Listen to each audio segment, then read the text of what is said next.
Meus queridos, vamos abrir as nossas Bíblias lá em Jonas, no capítulo de número 3. Nós vamos fazer a leitura do versículo 1 ao 4. Nós temos exposto este livro para com os irmãos, temos feito aquilo que é chamado de pregação expositiva lexo-contínua neste livro. Já falamos do capítulo 1, já falamos do capítulo 2, e agora nós estaremos falando do capítulo 3, especificamente do versículo de 1 a 4. Jonas, capítulo de número 3, versículos de número 1 ao versículo de número 4. Eu estarei lendo e gostaria que os irmãos acompanhassem a leitura deste texto. Se você não está com a Bíblia nas suas mãos, ou não tem uma Bíblia na tradução revista e atualizada, você pode acompanhar aqui na nossa projeção o texto. Diz assim a palavra do Senhor: Veio a palavra do Senhor segunda vez a Jonas, dizendo: Dispõe-te, vai à grande cidade de Nínive e proclama contra ela a mensagem que eu te digo. Levantou-se, pois, Jonas e foi a Nínive, segundo a palavra do Senhor. Ora, Nínive era cidade muito importante diante de Deus, e de 3 dias para percorrê-la. Começou Jonas a percorrer a cidade, caminho de um dia, e pregava e dizia: Ainda 40 dias, e Nínive será subvertida. Oremos mais uma vez. Pai Santo, bendito, eis que a Tua palavra está diante de nós, palavra tão viva e poderosa. Clamamos para que o Senhor venha falar aos nossos corações e venha nos fortalecer, nos orientar, nos admoestar, cumprir o seu propósito sobre as nossas vidas. Por isso, Pai, traga o nosso coração a Ti, a nossa mente ao Senhor, e nos ajude diante disso, em nome de Cristo Jesus. Amém e amém. Meus amados, antes da gente começar a falar sobre o texto, a pregar sobre o texto, hoje é dia de Santa Ceia, as nossas crianças não saem, elas sempre têm ali no fundo uma folha que elas podem preencher, e as crianças abaixo de 7 anos, de 1 a 7 anos, elas têm uma folha para desenhar. E aí eu gostaria de convidar as crianças para vir à frente, porque eu vou passar a instrução para as nossas crianças. Então, crianças até 7 anos, por favor, venham aqui à frente, que eu quero instruir vocês sobre aquilo que eu quero que vocês estejam desenhando. Aqui, ó, vem cá. É aqui. Tudo bom? Pode vir. Papai que não pegou a folha, depois pega para poder fazer. Então a folha é essa que tem o desenho. Deixa eu mostrar aqui. Espaço para que possa desenhar, tá? Teu pai já sabe, né? Pois é. Vamos lá, deixa eu explicar para vocês. Já sabe também? Então, o pastor vai estar falando sobre Jonas pregando em Nínive. Nínive é uma cidade muito grande. Então, o que eu quero que vocês façam? Eu quero que vocês façam um desenho de Jonas, e aí as pessoas ouvindo Jonas pregando, tá bom? Então, como é que Jonas vai estar falando? Ele vai estar ali falando e tem pessoas ouvindo. É isso que eu quero que vocês desenhem. Vocês entenderam? Tranquilo? E depois eu quero ver os desenhos de vocês, tá bom? Então volta lá. Deus abençoe vocês.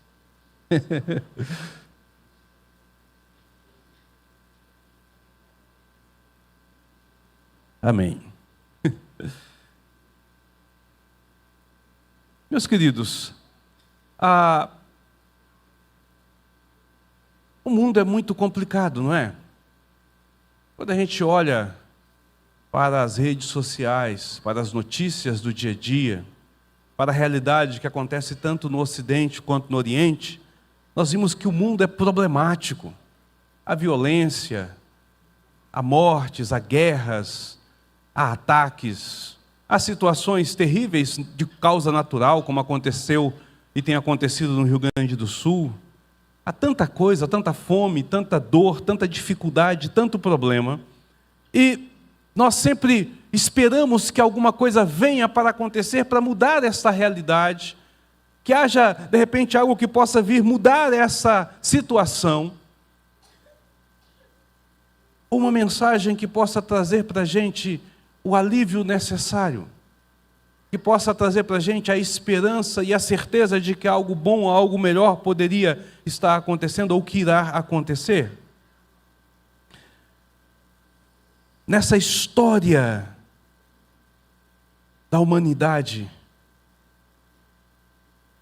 nesta época da nossa civilização, diante de todos os fatos problemáticos que se encontram, nenhuma proposta humana pode vir atender à ansiedade e à necessidade da alma humana. Nenhuma mensagem pode ser suficiente para poder mudar esse contexto e esta realidade. Contudo, nós temos uma mensagem que de fato traz mudança, não na área física, não na área comum, mas uma mudança aqui dentro, interna, necessária, que nos traz uma esperança viva, verdadeira, que nos traz algo que nos fortalece, nos enriquece, que nos envia para mais à frente, que gera em nós uma alegria indizível. Enquanto nós estávamos cantando aqui, enquanto nós estávamos celebrando, dava para ver a alegria das pessoas a cantar o Senhor, a exaltar o nome do Senhor. E esta é a mensagem que precisa de ser propagada, divulgada, que precisa de ser anunciada. Porque o mundo não encontrará nenhum lugar onde possa ter salvação. O mundo não encontrará nada que possa trazer esperança. O mundo não encontrará nada que possa mudar o quadro da humanidade, a não ser Cristo Jesus, a não ser a mensagem do Evangelho. E aqui nós estamos diante de algo interessante, impressionante. Neste capítulo aqui nós encontramos Jonas, sendo agora o porta-voz de fato, o mensageiro do Senhor, aquele que fala em nome do nosso Deus. Mas Jonas, para poder fazer isso, Jonas precisou de passar por uma experiência incrível. Ele precisou de morrer para poder nascer de novo e ter uma mensagem que faça a diferença. Jonas, ele é o antítipo, ele é o protótipo, ele é a sombra que aponta para aquele que deveria de vir, e 800 anos depois vem, para poder de fato morrer e ressuscitar ao terceiro dia, para apresentar o arrependimento verdadeiro e a remissão de todos os pecados.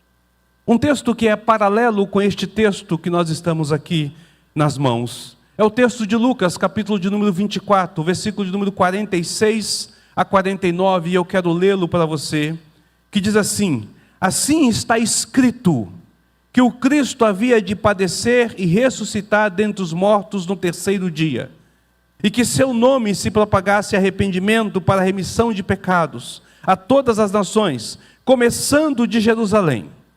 Vós sois testemunhas destas coisas. Eis que envio sobre vós a promessa do meu Pai. Permanecei, pois, na cidade, até que do alto sejais revestidos de poder. Agora, considere o que está sendo dito aqui. O Senhor falando para os seus discípulos após a sua ressurreição, apontando que estava escrito, que está escrito, que o Cristo deveria de padecer, que o Cristo deveria de morrer, que o Cristo então deveria de ressurgir, e através disso então pudesse sair a mensagem de arrependimento, a mensagem de salvação, de remissão, de mudança de vida para todos os povos. Se você olhar o capítulo de número 2, como nós falamos na vez passada, você vai perceber que Jonas, e alguns historiadores dizem isso, Jonas morreu no ventre do peixe. 3 dias no ventre do peixe. E depois ele é vomitado na praia. E ao terceiro dia, então, quando ele é vomitado à praia, vem a voz do Senhor a Jonas. O capítulo de número 3, o versículo 1 diz: veio a palavra do Senhor segunda vez a Jonas, dizendo... Que maravilha, queridos. Que coisa maravilhosa nós temos aqui. Porque aqui nós temos uma pessoa que outrora era desobediente, que ainda que ele viesse a conhecer Cristo como seu Salvador, ainda que ele viesse ter o Senhor como Senhor da sua vida, né? E eu falo aqui apontando para a realidade de nós hoje. Claro, Jonas não conheceu Cristo, mas esperava em Cristo. Ele era judeu, fazia os seus sacrifícios assim como qualquer outro. Por isso eu quero dizer que ele conhecia Cristo, porque ele esperava a salvação sobre a sua vida e sobre o seu povo. E ele era o porta-voz de Deus. No capítulo de número 1, no versículo 1, vai dizer: veio a palavra do Senhor a Jonas.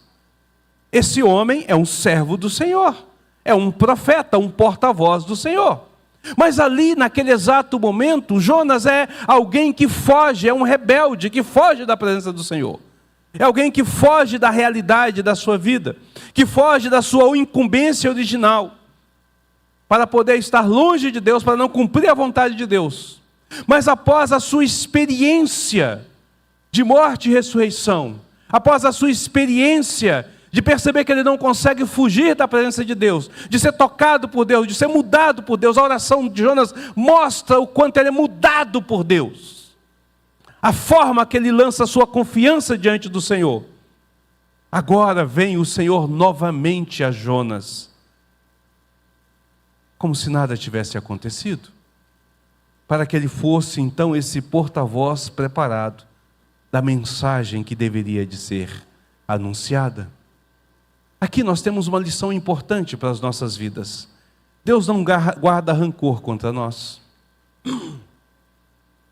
Deus simplesmente não guarda mágoas quando as pessoas que se humilham e se pendem a Ele num pedido de perdão através do intermédio de Cristo, o Senhor não guarda nenhum rancor, não guarda nenhuma mágoa.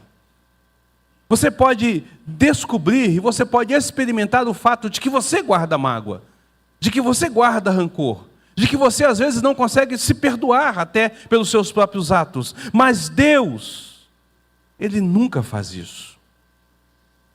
Ele nunca faz isso. Mas como saber disso a não ser através do anúncio do Evangelho? Como que nós podemos conhecer esse Deus a não ser que Ele seja anunciado, para que as pessoas possam saber quem Ele é? Então a experiência de Jonas, a vida que Jonas agora está experimentando, tudo o que ele passou na sua vida, toda a reviravolta que passou, torna-se agora uma mensagem viva, e não apenas uma mensagem clamada, anunciada. Passa a ser a mensagem viva. Jonas agora é o livro de Deus escrito a ser lido pelos ninivitas, enquanto ele percorre a cidade na corrida de um dia, dizendo: 40 dias e Nínive será subvertida, 40 dias e Nínive será subvertida. Enquanto ele clama, a sua vida também proclama, anuncia, direciona. E como nós sabemos isso? Está na nuance do texto. Algo interessante acontece aqui. O versículo 1 do capítulo 3, ele é quase idêntico ao versículo 1 do capítulo de número 1. Tanto no original quanto no nosso português, vai dizer assim, versículo 1 do capítulo 1. Veio a palavra do Senhor a Jonas, filho de Amitai, dizendo: dispõe-te, vai à grande cidade de Nínive e clama contra ela. Capítulo 3, versículo de número 1. Veio a palavra do Senhor segunda vez a Jonas, dizendo: dispõe-te, vai à grande cidade de Nínive e proclama. Observe que o texto mudou de clama para proclama, de clamar para proclamar. E essa nuance que acontece no texto, ela mostra não uma mudança da mensagem. A mensagem continua sendo a mesma. Ele continuaria anunciando esta realidade. Mas agora a mensagem tem um porta-voz diferente. Ele não era apenas a voz a ser falado, mas ele era o livro a ser lido. Ele era a pessoa a ser observada. Olha que a mensagem que ele traz é uma mensagem de condenação.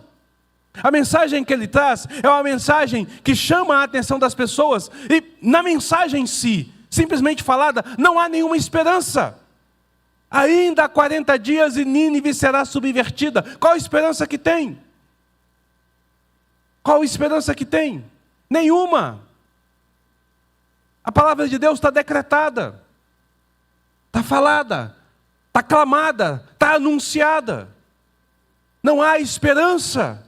Porque Deus determinou que em 40 dias isso iria acontecer. Porém, Jonas é o exemplo vivo de que quando há arrependimento, há segunda chance. Veio segunda vez a palavra Jonas. A vida de Jonas, então, proclama junto com a sua aclamação. Enquanto as suas palavras são duras, direcionadas e são terríveis, a sua vida é esperança. A sua vida é a alegria. A sua vida é aquilo que eles precisavam de ver. Nínive precisava de saber que Deus não é apenas o Deus da justiça, que Deus não é apenas o Deus do rigor, que Deus não é apenas o Deus da ira justa, mas que Deus também é o Deus da esperança para aqueles que se arrependem. É isso que está acontecendo. Agora ele está proclamando uma mensagem mais completa, advinda então da sua própria experiência. Ainda que ele não quisesse, a sua vida falaria. E todo o anúncio seria apresentado dentro deste contexto, dentro desta realidade que é apresentada. E aqui nós temos uma segunda lição a ser aprendida, meus irmãos. Eu não sei se vocês repararam, mas nos últimos tempos o que nós temos ouvido sobre evangelismo, sobre proclamação, sobre discipulado, não é brincadeira. E não é intencional. Daniel falou isso na Escola Bíblica Dominical, eu tenho falado disso. Tivemos um congresso aqui da APECOM com o PMC. Aí vocês receberam um pastor que falou sobre discipulado, que estava vindo lá de Brasília. Deus tem falado conosco sobre esta realidade, tem nos falado e nos chamado a atenção sobre a importância de nós trabalharmos o evangelismo. E aqui tem uma segunda lição. Porque quando nós falamos de evangelho, o que é o evangelho? Qual mensagem precisa de ser anunciada? Observe que a primeira mensagem que precisa de ser anunciada através do evangelho é a mensagem da condenação. Não se inicia o evangelho com a graça simplesmente. Você inicia o evangelho com a conscientização da condição que a pessoa se encontra diante de um Deus justo. Você prega o evangelho a partir do momento em que você mostra para aquela pessoa a quem você está falando que ele não tem direito algum, que ele é um pecador, que ele está perdido, que no caminho que ele caminha, da forma como ele caminha, só tem um destino para ele, e esse destino não é bom. O final da sua jornada não é bom, é algo ruim. É isso que Jonas está dizendo. 40 dias. Vocês têm 40 dias, vocês têm 40 dias, é o tempo suficiente para vocês avaliarem as suas vidas, é o tempo suficiente para vocês verem os seus atos, é o tempo suficiente para vocês perceberem como vocês têm caminhado diante deste Deus. É assim que se anuncia o evangelho. Começa mostrando para as pessoas esta realidade, mostrando para aqueles que ali estão, de que eles precisam da graça e da misericórdia de Cristo. A segunda mensagem então é essa. E a segunda mensagem de Jonas está na vida de Jonas. Naquilo que ele experimentou, naquilo que ele viveu, naquilo que passou sobre si. Ele poderia dizer: eu sei o que é experimentar a ira de Deus, ainda que não totalmente sobre a minha vida, porque eu fui rebelde contra Ele, e eu vi o mar revolto. E eu fui lançado neste mar, e eu vi um peixe profundo, e eu morri nesta situação. Mas quando eu clamei ao Senhor, pelo propósito que Ele tinha, eu posso dizer a você, que nessa condição em que você se encontra, se você se arrepender do seu pecado, se você reconhecer a Cristo como seu Salvador, se você perceber que você precisa de entregar a sua vida a Cristo, então você pode experimentar algo diferente do que a condenação a qual você está caminhando. Esta é a mensagem do evangelho. Se você fala da salvação sem falar da condenação, você não pregou o evangelho. Você primeiro precisa de mostrar para a pessoa do porquê que ela precisa de Cristo, do porquê que Cristo é importante para ela, para depois então você dizer: Ele é a única esperança. É a única solução para a sua vida, e você precisa de vir até Ele. Aqui neste texto, há o prenúncio daquilo que Cristo faz. daquela realidade a qual ele apresenta após a sua ressurreição. Mas Jonas é o porta-voz do Senhor. Meus amados irmãos, quem são os profetas de hoje? Quem são aqueles que devem declamar? Quem são aqueles que devem de proclamar o Evangelho? Quem são aqueles que devem de anunciar ao perdido que sem Cristo ele está condenado? Somos nós. É cada um de vocês que está sentado sobre este banco, cuja vida foi entregue a Cristo, que reconhece Cristo como seu Salvador.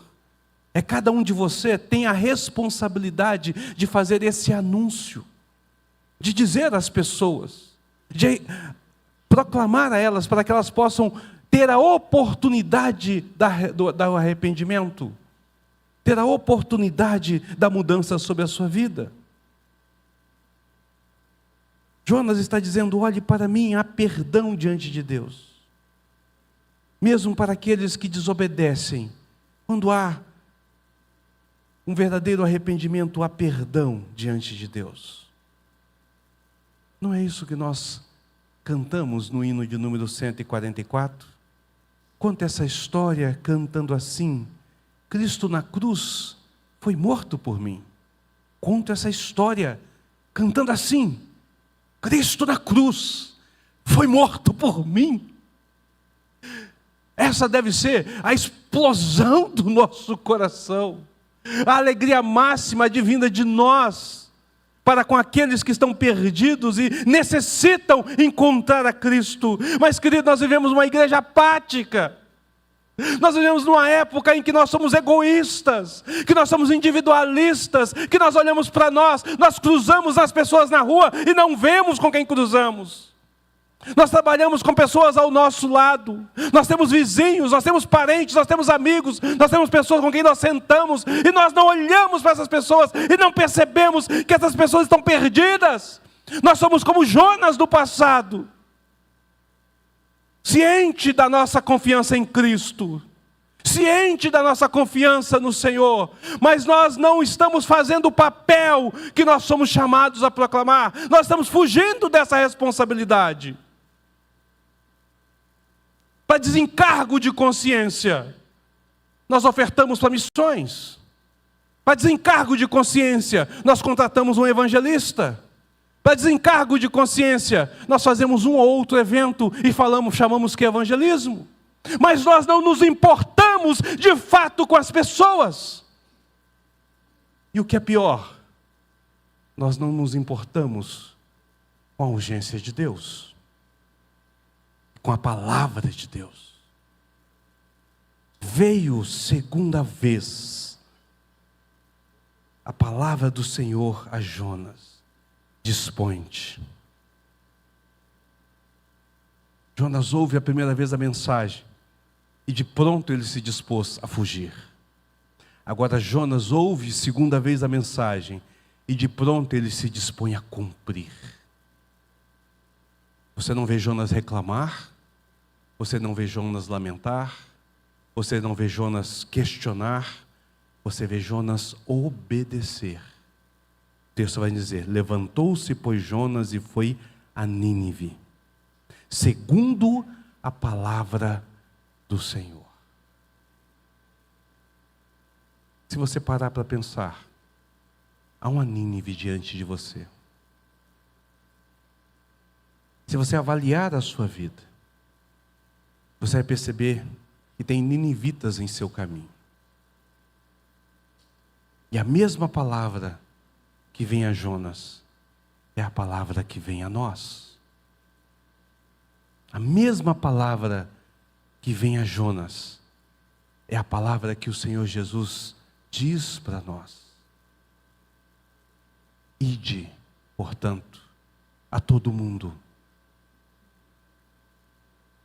É a mesma palavra. Dispõe, Jonas. E Deus então está dizendo: dispõe, Raí. Dispõe, Napoleão. Dispõe, Orivaldo. Dispõe, Eduardo. Dispõe, Robson. Sai desse comodismo. Você foi ressuscitado Você morreu com Cristo e nasceu com Cristo. E você ainda está sobre essa terra para que você cumpra essa missão. Para que durante o dia você caminhe sobre esse local. Há algo interessante neste texto também que nos chama a atenção. No versículo de número 3, é dito que Jonas se levanta em ir para atender a palavra do Senhor. Mas o versículo completa dizendo: ora, Nínive era cidade muito importante diante de Deus. A cidade não é importante porque ela é grande. A cidade não é importante porque ela é uma cidade exuberante. Nínive é uma cidade extremamente pagã, extremamente cruel. Nínive foi responsável por massacres e mais massacres em Israel. Por isso que Jonas não queria ir. Mas a Bíblia diz que Nínive é importante para o Senhor. E sabe por que Nínive é importante para o Senhor? Quando nós caminhamos a leitura, nós vamos perceber que Nínive se converte ao Senhor. Foram escolhidos por Deus. Foram escolhidos pelo Senhor. Cada pessoa que se encontra fora do Evangelho precisa ouvir o Evangelho. Para se caso ela seja um eleito do Senhor, abrace o Evangelho. Creia em Cristo e se renda a Cristo. É interessante que Jonas não lamenta a situação, mas ele obedece. Você acha que Jonas ama os ninivitas? Não. Eu não diria que Jonas ama os ninivitas. A primeira reação de Jonas mostra que inicialmente Jonas odiava os ninivitas.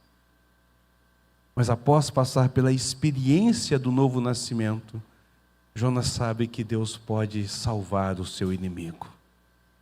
E pode mudar a realidade do seu inimigo. E em obediência ao Senhor, ele se submete à vontade de Deus. Essa deve ser a nossa realidade, querido. Você consegue perceber então a situação a qual Deus leva Jonas a viver? É claro que Jonas fez as suas escolhas. É claro que Deus não interferiu na decisão pessoal de Jonas. Mas toda a história de Jonas promove aquilo que a palavra de Deus diz.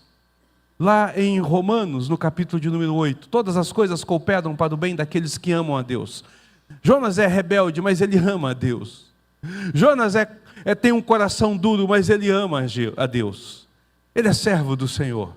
E as decisões que Jonas toma são decisões de rebeldia contra o Senhor. Mas Deus permite que essas decisões que ele toma, ao longo da sua caminhada, possa promover nele uma realidade nova. Jonas o permite descer a Nínive, a Jope. Jonas o permite pegar do barco. Deus o permite a Jonas a ser lançado no mar. Deus permite que Jonas seja engolido pelo peixe. E Jonas então é vomitado na praia para cumprir finalmente a vontade de Deus. E tudo que Jonas passou, toda a dificuldade, todo o problema, tudo que ele enfrentou, tudo que ele trouxe de peso para os outros. Porque os marinheiros perderam tudo e quase perderam a vida. Tudo que ele trouxe de peso para os outros, tudo que aconteceu na vida dele, agora é revertido para algo melhor. Jonas é uma melhor pessoa. Ele nasceu de novo. Jonas tem uma percepção de vida diferente. Ainda que não perfeita, nós vamos ver isso à medida que a gente caminha no estudo desta palavra. Mas Jonas experimenta algo novo diante do Senhor. Ora, queridos, Deus nos permite passar por experiências, para que nós possamos então ser instrumentos dEle, para a glória dEle, para a honra dEle. Ainda que nós queiramos fugir do Senhor, se somos dEle, jamais iremos fugir eternamente. É preciso então arrepender, se converter, se voltar e proclamar a mensagem gloriosa do arrependimento do nosso Senhor. Você vive numa época daquele que é maior que Jonas. Você vive na época do nosso Senhor Jesus Cristo, que saiu da sepultura para declarar perdão a todas as nações e a todos os povos. Assim como Jonas, então, você deve proclamar esta palavra e anunciar esta palavra. Assim como Jonas, você deve estar lá fora, falando às pessoas, aqueles que estão diante de ti, para que eles possam ter a oportunidade do arrependimento e da conversão sobre sua vida.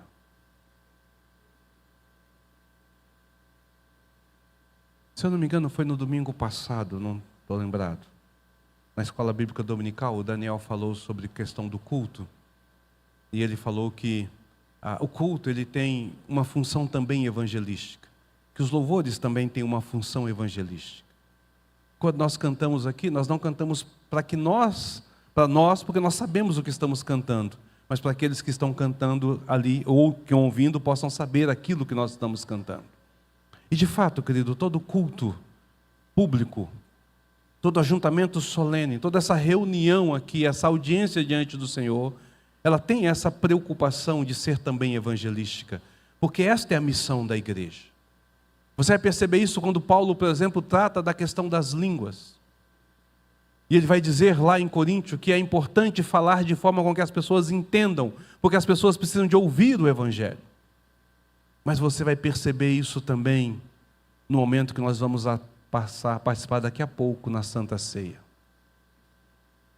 Neste momento da Santa Ceia, também é um anúncio.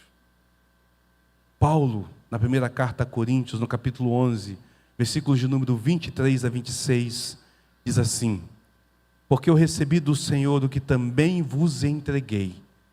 Que o Senhor Jesus, na noite em que foi traído, tomou o pão, e tendo dado graças, o partiu e disse: este é meu corpo que é dado por vós, fazei isso em memória de mim. Por semelhante modo, depois de haver ceado, também tomou o cálice, dizendo: este cálice é a nova aliança no meu sangue. Fazei isso todas as vezes que o beberdes em memória de mim. Versículo 26. Porque todas as vezes que comerdes este pão e beberdes este cálice, anunciai a morte do Senhor até que Ele venha. A ceia é um ato evangelístico.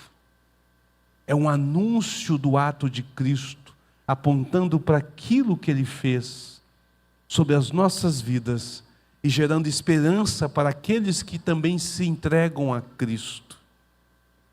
Todo culto tem a sua visão para fora, além da visão para dentro. E nós devemos de estar atentos a esta realidade. Devemos de estar atentos a esta realidade.